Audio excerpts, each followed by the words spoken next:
we're speaking about punctuation for the IELTS exam. If you look at the band descriptors from the official IELTS guidelines, you'll see that punctuation is mentioned under grammar range and accuracy several times.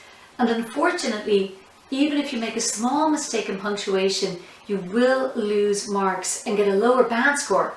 So in this video, I'd like to cover all the elements of punctuation to make sure that you're getting a better band score. So just a quick review on those elements. First of all, a full stop or a period in American English is used at the end of a sentence. That's followed by a space and then a capital letter in the next sentence. A comma is used after a cohesive device like furthermore or overall, and it's also used to separate two independent clauses that are joined by a conjunction like and or but or a relative pronoun. Now a semicolon separates two independent clauses that are connected, and that's why we don't use a full stop at the end of the first clause. And then a question mark is used at the end of a question. So in this video, let's look now at writing tasks 1 and writing tasks 2 and how we can use this punctuation accurately. So let's get started.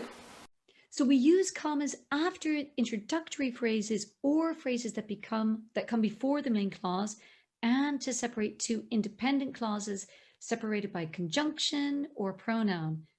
So for example, in a writing task 1 overview, we use comma after the linking word. So for example, overall, comma, space, the sales of apples and bananas increased over the period. And if you forget that comma, unfortunately, you will lose marks and your band score level will be lower. So make sure that you remember to put the comma after that cohesive device. In IELTS writing, we also use comma after adjective clauses and prepositional phrases such as regarding, before, or in relation to. So for example, regarding oranges, comma, space, sales increased between 2009 and 2012. So our adjective prepositional phrase or prepositional phrase comes at the beginning, in this case, and then we place our comma after, and that is followed by the main clause. So make sure to leave that space after the comma. In an adverbial clause, which is, for example, with while or whereas, we use a comma after that first clause. So for example, while there was a decrease in nuclear energy, comma, there was an increase in the percentage in electricity. So we place the comma after the dependent clause in the adverbial clause. But of course, if we switch that around, we could say there was an increase in the percentage of electricity while there was a decrease in nuclear energy. In that case, we don't need to put a comma if while is at the second position in the sentence. In relative clauses, we use commas to define a relative clause to separate the dependent from the main clause. So for example, social media, comma, which is accessed easily on mobile devices, comma, is becoming more popular these days. We don't use commas in a defining relative clause.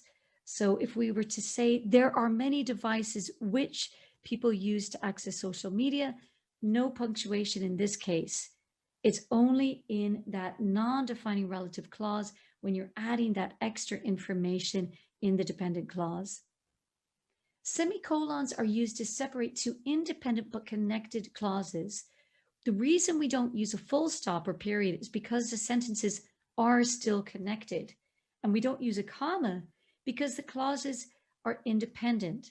So for example, green vegetables are good for your health, semicolon. Fresh fruit is also good for stamina. So the two sentences actually can stand alone. They are independent, but they're connected because they're both about the same topic. So we use a semicolon to separate them. Make sure in that second phrase that you're using a small letter because it's not a capital letter after a period. Full stops. We use a full stop or period when the sentence is fully finished. For example, although green vegetables are better for your health, fast food is convenient and tasty. Full stop. Therefore, many people eat fast food. So make sure that you use a capital letter in the next sentence after the space, and use that one space between the full stop and the next letter. We also use full stops after abbreviations such as Jan for January, Mr. for Mr. Capital letters are used for the following types of words: the first word of the sentence, a proper noun, or acronyms. And in the reading part of IELTS, make sure you use capital letters in the same way as they are used in the reading passage. So that's it, everyone, for punctuation. Thanks for watching and good luck in IELTS. See you in our next video. Bye.